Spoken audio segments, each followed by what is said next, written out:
పిడికిళ్ళతో మన్నే నాపై పోస్తూ ఉన్నారే, తలువాలు ఒడి బియ్యాలు నువ్వోసుకోవే. ఈ మన్ను పరుపులనే పడుకుంటున్నానే, ఆ పూల పరుపులను హాయిగా నిదరోవే. పైసా పైసా అన్నాడు గదనే నిన్ను గన్న నాన్న, ఆఖరికి కురిసేది ఆటన సిక్కల ఆనా.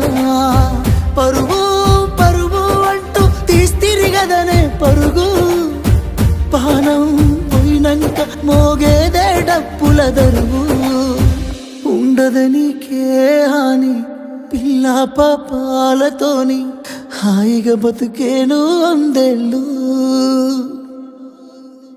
నువ్వు పూలు అల్లుకొని పోతున్నవే అత్తగారింటికి, నే పూలు